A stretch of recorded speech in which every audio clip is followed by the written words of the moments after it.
प्रदीप गावडे, सगळ्यात आधी तुमच्याकडे.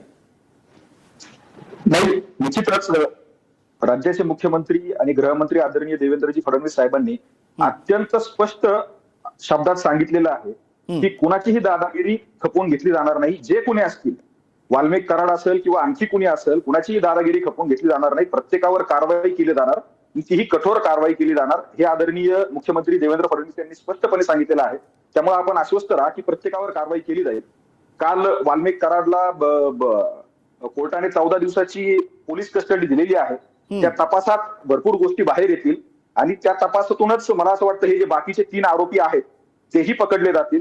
वाल्मिक कराड याला अटक होत नाही तर तो शरणागती पत्करतो. या सगळ्यामुळे लोकांच्या मनामध्ये एक संभ्रम निर्माण झालाय. एकूणच यंत्रणेविषयी तो दूर होणं महत्वाचं आहे गावड्याची. त्या निश्चितच काय कुणीही आरोपी अशा पद्धतीने शरण येत नाही. ज्यावेळेस त्या आरोपीला या गोष्टीची शाश्वती होती की मी पळून जाऊ शकत नाही, मी लपून राहू शकत नाही, पोलीस मला कधीही अटक करतील, त्यावेळेस तो आरोपी शरण येत असतो. त्याच्यामुळे वाल्मिक कराड हे शरण आलेले आहे. मी आपल्याला आश्वस्त करतो की उरलेले जे आरोपी आहेत तेही लवकरात लवकर अटक केली जातील आणि कठोरातली कठोर कारवाई यांच्यावर केली जाईल. देवेंद्र फडणवीस यांनी अत्यंत स्पष्ट शब्दात सांगितले आहे की याच्यावर आणखीही खूप गुन्हे आहेत वाल्मिक कराडवर आणि त्याच्या साथीदारांवर.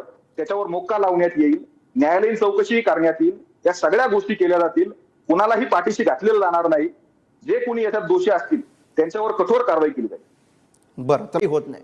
लोक हे सगळे बिंदू जोडतात, त्यावरनं अर्थ काढतात आणि म्हणून तुमच्याकडे आम्ही स्पष्टीकरणासाठी येतो. बाकी काय वाल्मिक कराड असू द्या किंवा आणखी कोणी असू द्या, ज्याच्या विरोधात पुरावा सापडेल त्याच्यावर कठोर कारवाई कायद्यानुसार केली जाईल आणि पुरावे सापडतील. त्याचं कारण असं आहे की काल त्याला 14 दिवसाची पोलीस कोठडी देण्यात आलेली आहे. या 14 दिवस पोलिसांना तपास करण्यासाठी इनफ आहे. ते इनफ नसतील तर आणखी पोलीस कोठडी प्रशासन चांगल्या पद्धतीने बाजू मांडून कोर्टाकडून घेईल. पण ह्या प्रकरणात जे कोणी दोषी असतील किंवा दोषींना कोणी पाठीशी घातलं असेल या प्रत्येकावर कारवाई केली जाईल. काय असतं, काय वाटतंय तुमचं आकलन काय सांगतंय की बीड वरती ही वेळ का आली, अशी एवढी परिस्थिती का उद्भवली?